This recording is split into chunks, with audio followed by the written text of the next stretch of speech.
Good evening, everyone, and welcome to today's session on IoT.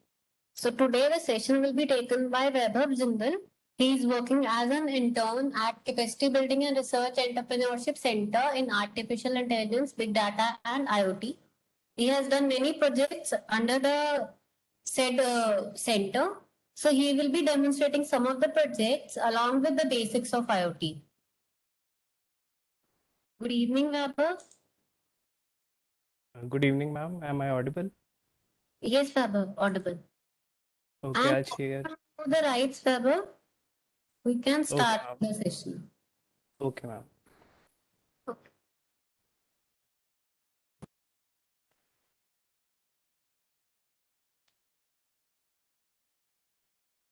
Ma'am, is my screen visible?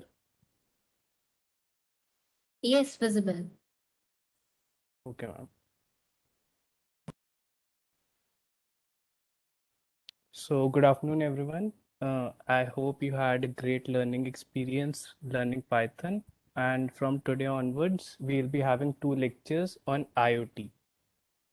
Now, I'll start by introducing myself. My name is Vaibhav. I am a third year CSC student at UIET Chandigarh, and I've been working as a project intern at CBREC for the last 8 months, under which I have been working on multiple AI and IoT based projects as well as organizing courses just like this one. Before this, I was working as a full stack developer at a startup based out of Punjab University. So, before we start with the concept of IoT, let us know what is internet, right? So, like, if someone would have asked me what is internet, say a couple of years back, I would have just said the bookish definition. Uh, my voice is okay now. Yes, Vaibhav. Okay, ma'am. So, yeah, so if someone would have asked me what is internet, I would have probably said a very bookish definition that internet is a network of networks. But what exactly is internet and how does it work? Let us try to study that. So we can see that internet is nothing but just a long piece of cable on which various computers are connected. Just like this one, this long piece of cable can be seen as internet and multiple computers are connected on it. Now there are two types of computers that are mainly connected on the internet. One is the client. The client is basically people like us who access the internet to browse information that is put up by someone else. Whereas a server is a computer system that is basically running 24 by 7 serving up content that we can view. So we can say that a web server is analogous to an open library that is open 24 by 7, and any client or any reader can go there anytime, choose any book, read it, and come out anytime. But do we see a problem here? How do we know which book is present in which library? Here comes the concept of IP addresses. So on internet, we have multiple number of devices connected, but how do we uniquely identify which device? My voice is very low, is it?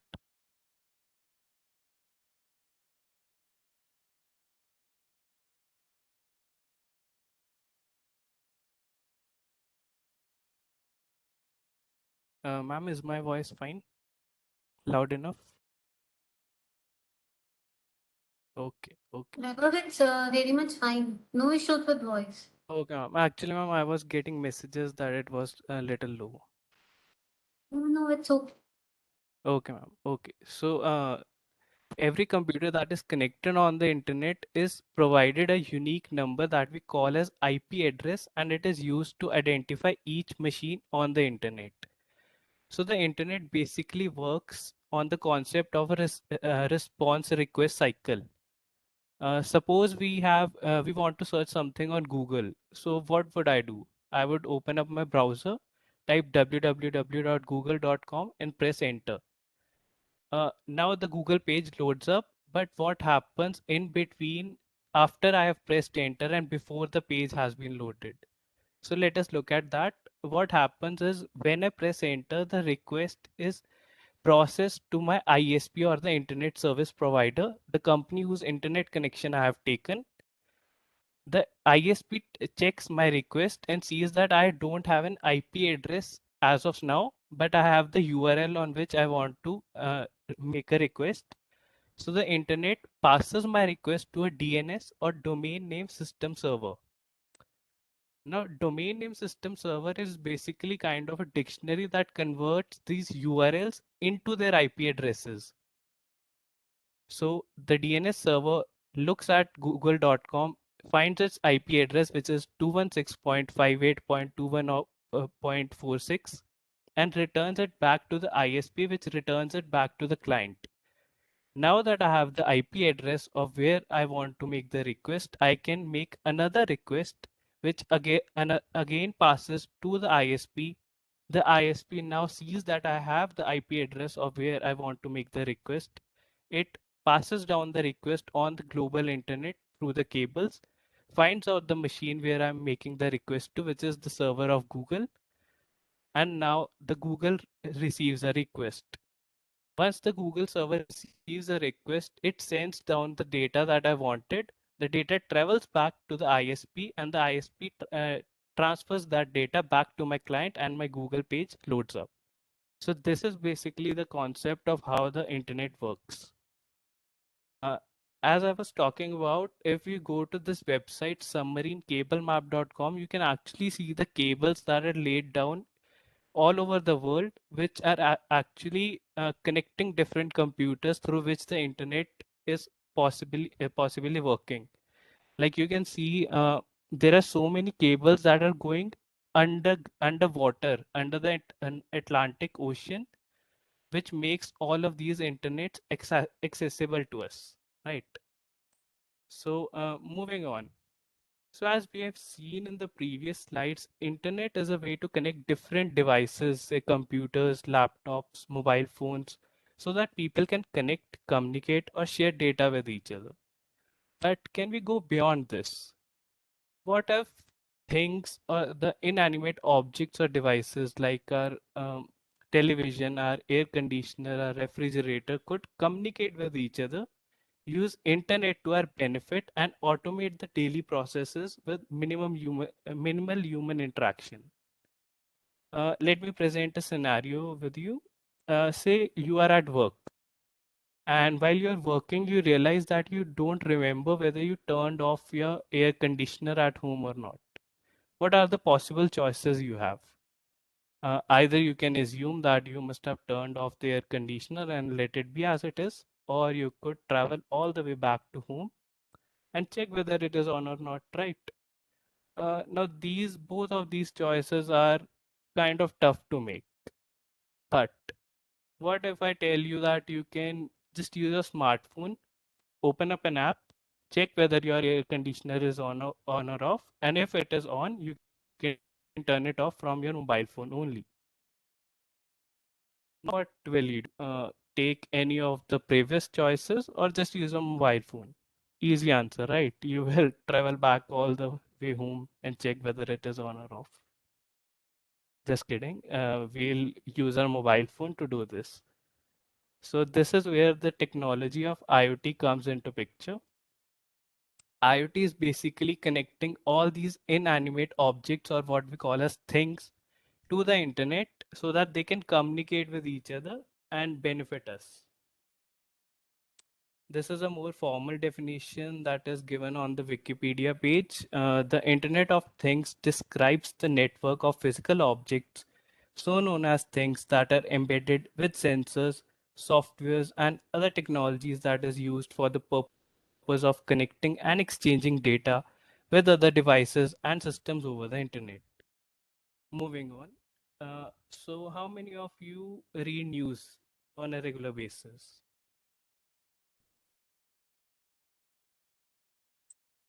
So I don't know about you, but if you have actually seen latest news, you will find out that there are many news that reports that smart devices are able to save someone's life. Like I have embedded some of the links here. I'll tell you one of these. So there was this case where someone was wearing a smart Apple Watch and it was monitoring his vitals, his heartbeat. And one fine day, he suddenly had a heart attack. And because the Apple Watch was monitoring his vitals, his heartbeats, it was able to sense that there is some unusual activity. It was able to inform the hospital that there is an emergency, and the ambulance came on time and the person's life was saved.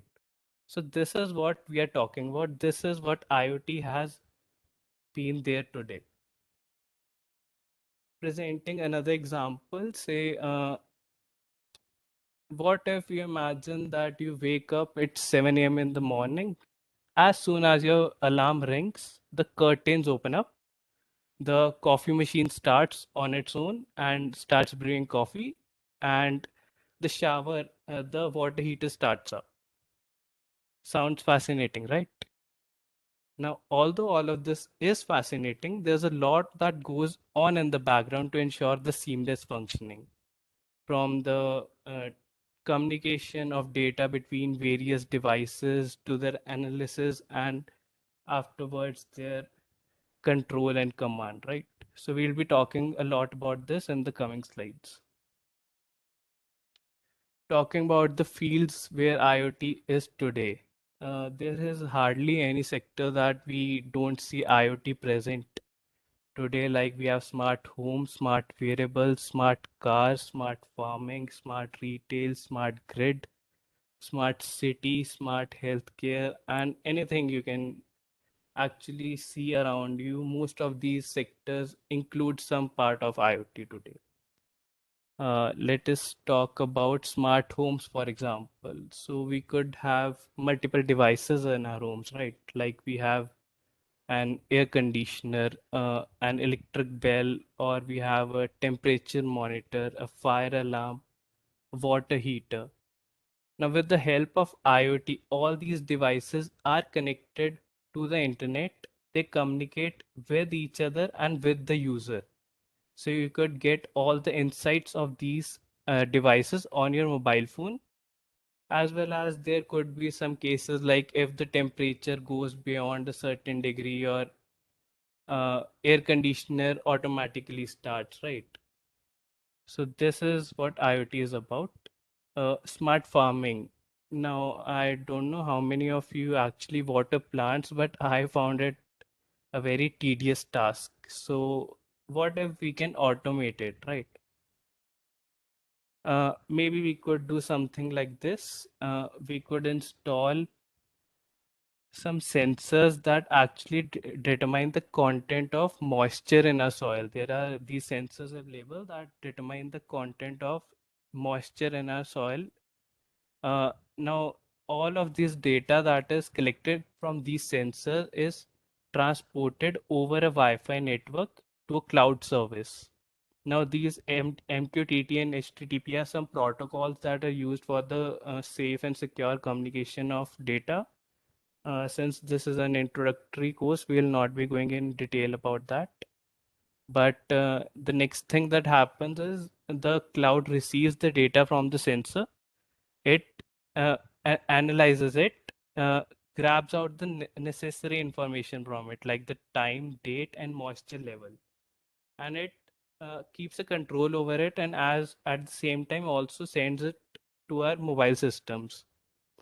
Now, we could set up some, say, limit, like if my moisture level goes beyond 10%, a bidirectional communication, that is, a signal is now sent from the cloud service back to these sensors or actuators, which open up these sprinklers, and the water starts, and the watering starts. Now, since the moisture level is constantly being monitored, once the moisture level is fair enough, another signal could be sent to stop the sprinklers, right? So this is how a very simple task could be automated with the help of IoT. Talking about IoT devices. So there are mainly two types of devices that we deal in IoT. One is the general devices like our air conditioner or a refrigerator or a bulbs, water heater, things that we use on a daily basis and are actually providing some value to us directly.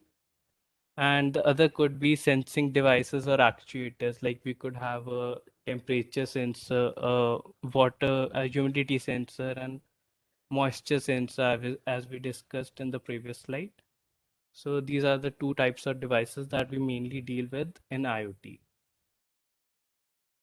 Now, if we look back at IoT, it was not a very growing field, say 5 or 10 years back. But as soon as there was a sudden advancement in the concepts and the technologies like big data, machine learning, artificial intelligence, there has been a boom in the growth of technology like IoT. So if we discuss a very simple case, I'll take you a few slides back. We discussed about the smart home, right? So we have the we have this doorbell that is connected to our mobile phones. What if we actually integrate a facial recognition system with it? We could just integrate a facial recognition system with it, and as soon as someone arrives at the door, the system recognizes the face of the individual, matches it with our database, and if it is a match, if it is someone who lives in in that house, the door open up. So this is what we can do with the help of these technologies when integrated with IoT. Talking about some statistics, so if we look back in 2018, there were around 23 billion devices that were connected on the internet, which was more than twice the amount of population worldwide. And if we look at the projected devices by 2025, we are projecting that around 80 billion devices would be connected to the internet. So we can see that there is a lot of growth potential in the field of IoT. Okay, now that we are clear about the introductory phase of IoT and we know some of its examples and how does things become IoT enabled, let us get into the nitty-gritties of IoT systems. So these are the main 5 building blocks of IoT systems. These include the hardware. The hardware could be your general devices like your air conditioner or your refrigerator or something, and could be your sensors as well. Now that we have the hardware, we need a software, right? How do we access the information that is being gathered by the sensor or the device? We need some software. So second is software. Moving on, now that we have the device and we have extracted the information from the hardware, we want that information to be communicated, to be transferred to various cloud services or to our mobile phones. This is what IoT is all about, right? So we need some kind of connectivity, some kind of internet connectivity. Fourth is security. Now, security is actually a very underrated concept, but it is very essential that all of the data transfers, data communications are done very securely and there is no manipulation in between. Like we were talked about that Apple smartwatch example where it was able to save someone's life. We could not allow someone to monitor the heartbeat rates over the transfer period, right? And the last are mobile, or we could say devices. We have all this communication going on, but the user must know what the communication is going on, what is the data being received. So this is where the last and final phase, the mobile, comes into picture. Talking about the IoT stack, let us look at how the data travels. So first we identify our goal or our thing, the hardware. We assess it and we get data from it. The second is data acquisition. We transfer the digital data that is on the hardware to a signal or a digital data. so that we could further send it over to a cloud service or some processing service. So the third comes data processing. We have acquired the data. Now we want to process it. We want to grab out meaningful information from it, right? And the last is communicate locally on cloud and third-party systems. Now we talked about that smart farming example where we IoT enabled the process of watering our lawn or a garden. So we need a bidirectional communication between the cloud systems to the server as well as from our mobile devices to the server and to the hardware, right? Talking about IoT features. Now, any technology we talk about today has to follow certain rules or certain features so that its maximum potential is acquired. It reaches its maximum potential. So for IoT, we have these three things. The first is connect. Connect is basically connecting various things or various device. Wherever I refer things is basically the devices I'm talking about. So connecting various things to the IoT platform. Second is analyze. Analyze the data collected. Now, the data collected from these sensors is actually very raw data, and we must process it very carefully to grab out meaningful resources to build intelligence from it. And the third is integrate. We can integrate various models to improve user experience. Like we just don't want the data, we also want to monitor it or also want to have a command and control over it. Let us look at each of these in a little bit of detail. So talking about Connect, the first thing that comes under Connect is device virtualization. What do we mean by device virtualization? So there must be a standardized integration of devices with the IoT enterprise. What do I mean by that is, say we are trying to make a smart bulb. So one way is that we build a mechanical model that switches on or off the button so that the bulb switches on or off. And another could be there is a Wi-Fi enabled switch available in the market, so we could directly use it, right? So this is where standardization comes into picture. So there must be a standardization of these devices so that we could easily connect it to our IoT platforms. Second is high-speed messaging. Now, as I was talking about uh, case of Apple Watch, the case of heart attack. So if there is not high-speed messaging, like the time taken by the software to actually grab those heartbeat signals, those vitals, and transfer it to the cloud is very huge. There is potentially a large amount of time that is going to be wasted, and it could cost a life of a person in such cases. So it must be high speed, it must be in bidirectional. We should not only get data, we should also be able to send data. Third is endpoint management. So, what do we mean by endpoint management is that we'll be getting data from a lot of sensors. Say, my some device has 2 or 3 sensors connected to it, and we'll be getting from data from all of these sensors. Now, my IoT platform, my system must be able to ensure that which data is coming from which device, and it should be treated uniquely, and if a signal is sent back it should be sent to the same device only. So all of this management should be done at the IoT platform. Talking about the second thing, analyze. So the first thing that comes under analyze is stream processing. So real-time analysis of incoming data streams with filtering, event aggregation, and correlation. We have taken out the heartbeat vitals from our smartwatch. We have transferred it in a high speed to our cloud service. But the cloud service takes a lot of time in determining whether these are healthy or these are some serious condition or some emergency condition.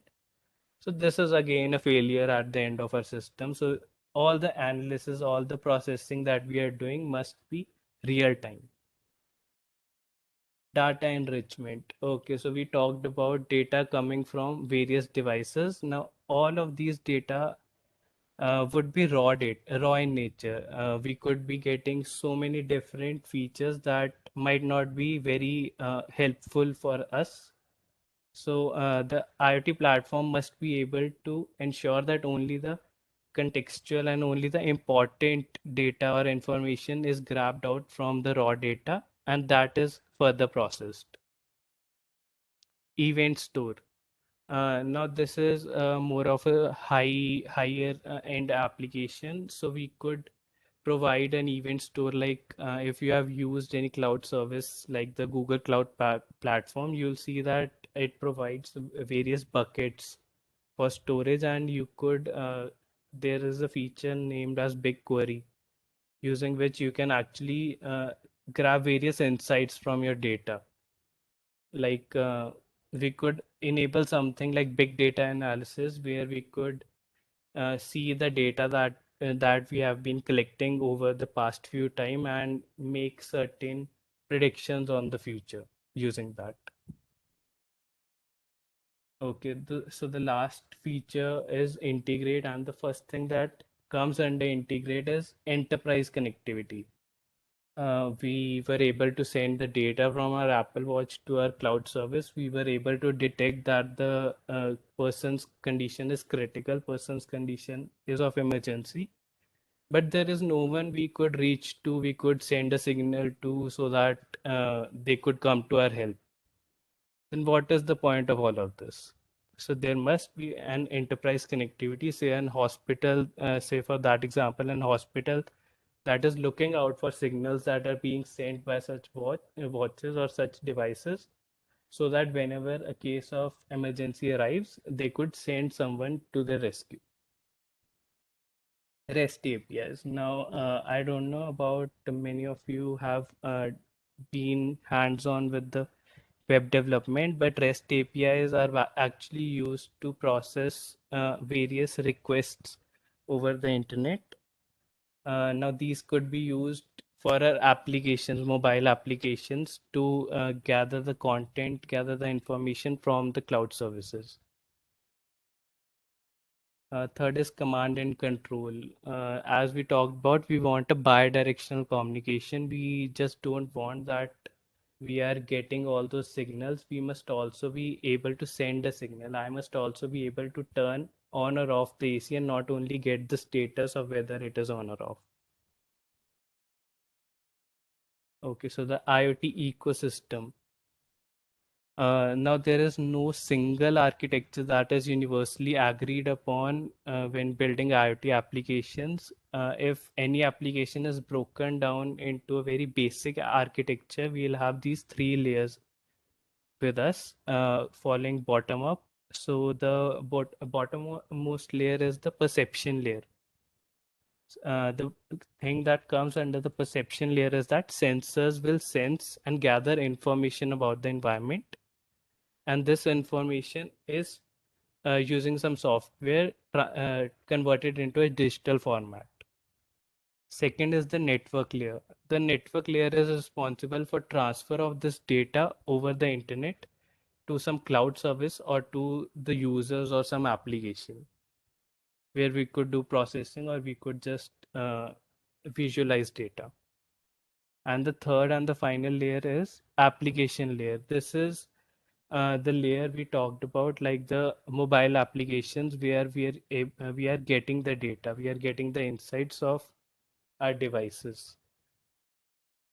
This could easily be modified to a more complex five-layer architecture with the introduction of these two new layers, the business layer and the transport layer.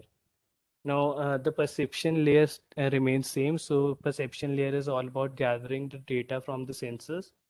The transport layer is now only performing the transport layer is actually now sending the data from the sensors over the internet to various cloud services or the applications. Processing layer is a new layer that is added. The task of processing layer is to process all of this data, grab meaningful insights from it, And then the application layer comes into the picture where we are able to get all of this processed information on our handheld devices. And the last is a business layer. This is more of when we scale our IoT systems. Say a company is providing some IoT based system to a large number of people, and a large number of people take it, so they will have a number of devices with them. So to manage all of this and manage their profits and business models, they'll be using a business layer for computing. Now, what we talked about, all of these architectures, these are mostly cloud-based, and the problem arises is that we are doing all the processing at the cloud end, at the cloud service, which can take a large amount of time if not done properly, or if there is a number of devices, the cloud service can take a large number of time. Why so? Because if you actually sign up for a cloud account, you'll see that they have certain regions assigned. Like you have a US region, a Europe region, an area, an Asia region, and you choose one, and you and all of your data and everything is performed on the computers that are present in that region. So if I take up a region of Asia, say, and I travel to US and try to access my IoT device there, so there will be a latency issue. There will be a time lag between everything being processed and returned back to me. So to deal with this, the idea of fog computing was introduced. Fog computing or fog networking is an architecture that uses edge devices to carry out a substantial amount of computation, storage, and communication locally and routed over the internet backbone. The diagram we saw in the initial slides where we had these cables laid out, right? This is actually called the internet backbone. So, a very easy explanation of fog computing is that not all the processing would be done on the cloud system, but actually we will be processing the data beforehand after obtaining it from the software, and then only the data which actually needs a large amount of processing that could not be done on our devices, say due to some constraints, RAM or video memory or something, that only is sent over to the cloud service for that processing.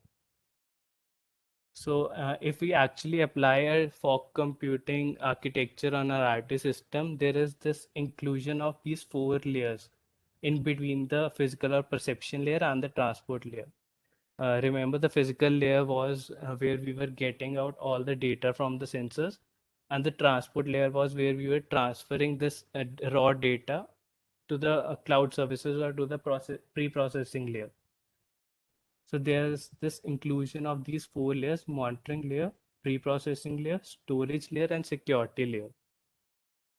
Talking about the functions of all of these, so the monitoring layer actually monitors the power, resources, responses, and services. We are getting all of this data, raw data from a hardware. We must monitor how much of RAM or how much of disk space or how much of all the CPU and everything is available with us right now, so that we can move further to the processing stage or processing layer of our raw data. Pre-processing layer. Now, in the cloud computing system, what we were doing was all of the processing was being done at the cloud end, at the cloud service. However, in fog computing, we'll be pre-processing here only before sending it to the cloud system, before sending it to the transport layer. We'll be processing and filtering out most of the not so important data that we can actually process using our devices only.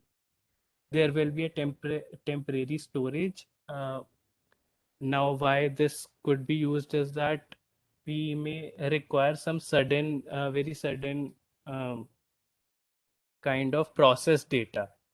And because we have this time gap or latency between the time of arrival of processed data from cloud or from cloud service, in fog computing, we can actually store this pre-processed data into some temporary storage. So if we are in an emergency situation, we could retrieve this processed data and make predictions, make actions on this data.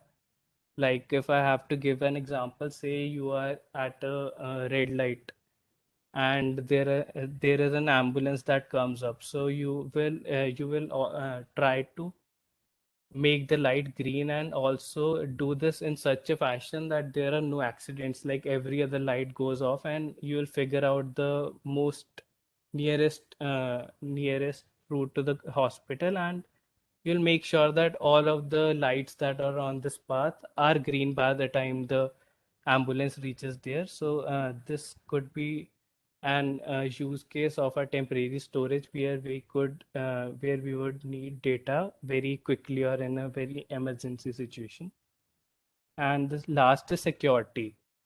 Now, what was happening was in the cloud computing system, what happened was that all of the data was transferred in a very raw manner to the cloud computers, and all of the processing and manipulation was done at that level only. So there was a large number of security layers that these cloud services provide. So there was hardly any concern over the security or privacy of our data. However, when we are manipulating all the data locally before sending it over the transport layer, before sending it to the cloud system, we must ensure that there is a certain level of security, certain level of encryption and decryption is taken into account so that no one else can manipulate our data other than the device itself. Uh, Talking about the last topic that we'll be talking about today, IoT taxonomy. So by now you might feel that I have been repeating myself a large number of times, but I just want to make sure that this whole uh, flow of data, flow of how the IoT architecture or how the IoT devices work is clear to you, so that tomorrow when we discuss about projects, the projects that I've done and talk about the devices that are commonly used like the Arduino and Raspberry Pi, you are quite familiar with what is going on, what is going on, right? So the five things that come under IoT taxonomy are the perception. This is we are talking about in the context of fog computing only. So the first is the perception layer. Again, the same function. It collects data using various types of sensors. Second is pre-processing. Pre-processing is basically filtering and summarizing data before sending it on network. Third is communication. Communication is basically communicating this pre-processed data, sending it to the middleware or to some cloud service if we need some more pre-processing to our data, and the basic travel of data from one device to the other. And the fourth is middleware, again a very underrated kind of thing, but middleware is actually very important. The function of middleware is not only to create abstraction, that is hide the unnecessary details before sending it to the user. Like I don't want to know the name of the sensors or the model of the sensor that is installed on my air conditioner. I just want to know the temperature of the room or the say its status, whether it's on or off. So it will hide all these details which are actually communicated over the network over the after the pre-processing and everything. And it also ensures that all of the data that is coming from different sensors is uniquely identified. Like I couldn't like if we talk about two things, say water heater and a room temperature. Now, if the water heater is on, the temperature of water could be like 70, 80 degrees, and it is normal for the water heater. But if we talk about the room temperature, if the temperature is 70, 80, that is a very horrible situation to even imagine. So the middleware must know that the data is coming from which device, and it must be uniquely identified and separated. It should not be mixing both the datas. And the last is the application. So now all of these abstractions and communication pre-processing is done. We could send the data to our application where the user can actually see what is going on and what is happening in the devices. Talking about each of these in a little bit of detail. So perception, perception layer was where we were collecting data from the sensors. Now sensors are generally small in size, low cost, and consume low energy. So these are not of very concern to make sure that our device is smart. These are already consuming a very low energy and are quite accurate. So we could not lay much emphasis on these as all of these are already quite smart. Uh, some common sensors are like environmental sensors. We have these temperature sensors or humidity sensors. We have medical sensors like heartbeat or pulse rate monitoring. We have infrared sensors, the sensor which are used in our infrared temperature thermometers, the no-touch thermometers. We have RFID. Everyone must have seen the fast tags that are installed on our cars these days, so that we don't have to stop at the toll booth on highways. So these cards actually use RFID technology. And if we even look at the sensors in our mobile, there are so many sensors like the location sensor, the movement sensor, camera, microphone, and light sensor. Next is pre-processing. So we discussed that there is certain limitations if we do all the pre-processing over the cloud, like mobility. The devices we use are not always very much having a good internet connection.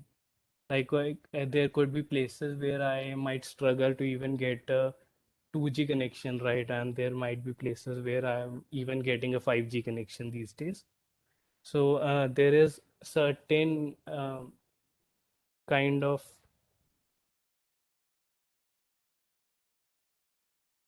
non-surety about whether the network conditions would be same throughout. So there is certain time lag and certain difficulties we could face if we are transferring all of the data over the cloud for the pre-processing, all of the raw data, as it also increases the size of data.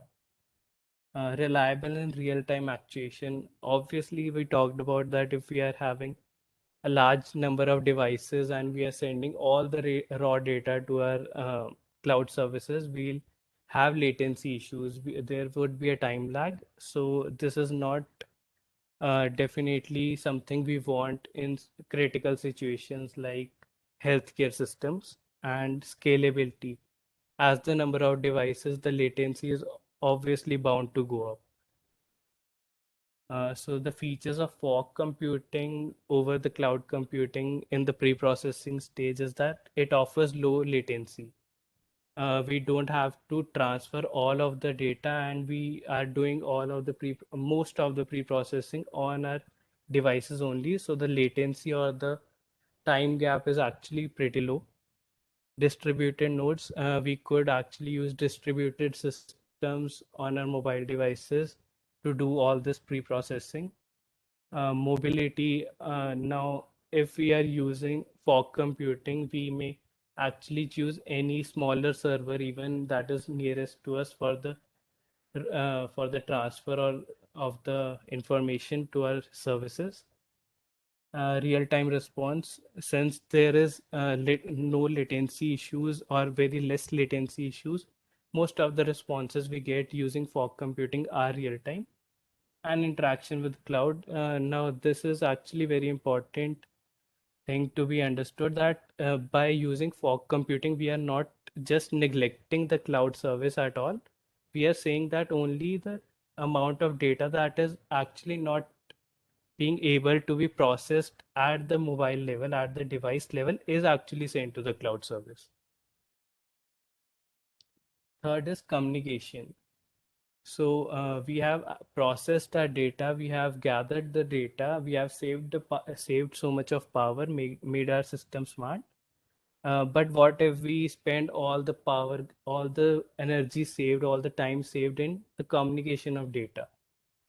That would make our system not so smart, right? So we must ensure that the communication systems, the systems that we are using for the communication or the transfer of our data are low power, and they ensure that there is proper addressing and identification.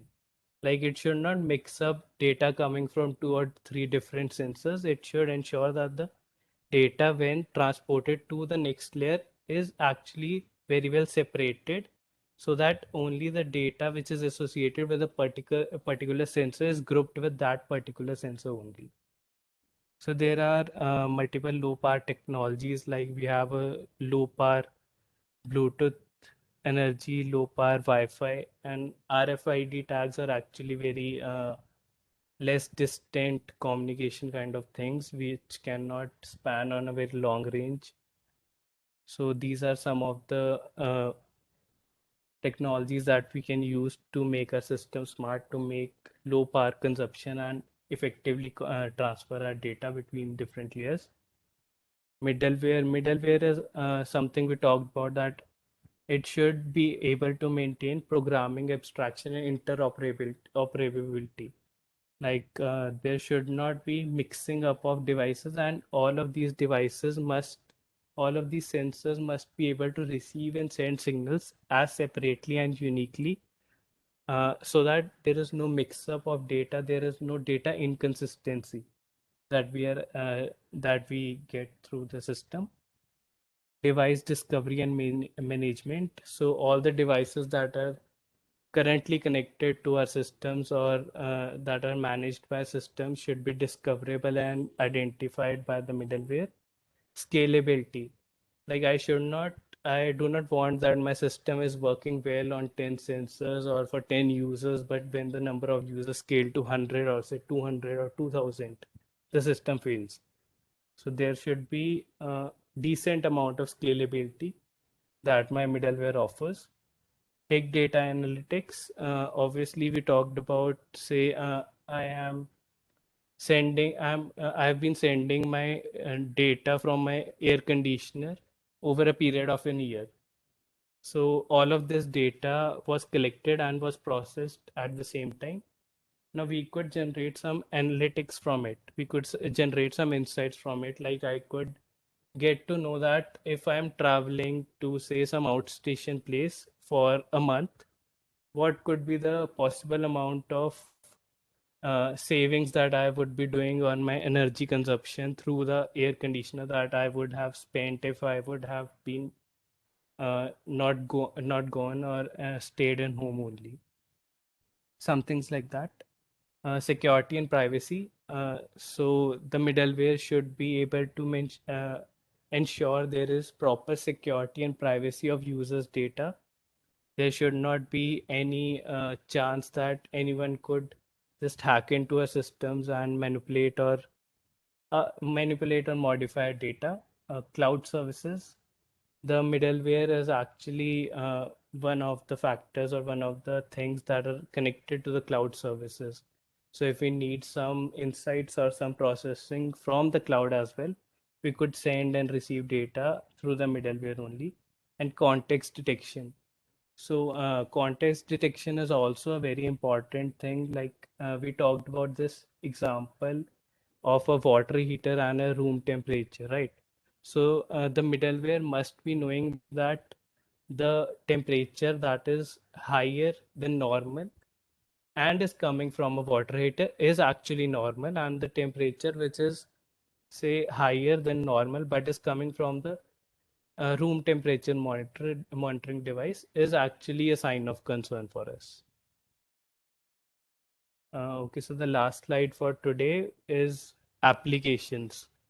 We've already discussed that there is actually no sector today that is not using the potential of IoT in it. We have all of these sectors: energy conservation, smart transport, smart agriculture, smart homes, smart environment, healthcare, supply chain, and logistics. And everything today is actually using IoT. So this is all for today. I know that today's lecture has been very theoretical, and actually I wanted that everyone knows what IoT is able to establish why is it needed, what are some common examples that we see in our day-to-day lives, and is actually able to look at devices now and see that how, if it was IoT enabled, how it could help us. So this is the main motive for today's lecture. Tomorrow we'll be discussing about the two most common boards, which are the Arduino and Raspberry Pi. These are the most common boards that are used for the development of IoT systems. We'll be doing some hands-on coding, some very common, very simple exercises like blinking LEDs, and I'll be giving a very small assignment to you all. And in the end, we'll be talking about the career in IoT, as well as I'll be demonstrating two of the projects that I've made under CBREC in the last 7 to 8 months. So thank you all for joining. If you have any doubts, you can post them on the Google Classroom. I will reply to them there. Or if I think that something is actually a doubt to many of you, so I'll take them up before tomorrow at the starting of tomorrow's lecture. Thank you, everyone. Wishing you a great day ahead. Thank you so much, Vaibhav. And thank you so much, everyone, for joining in. If you have any doubt, you can ask now or by tomorrow's lecture.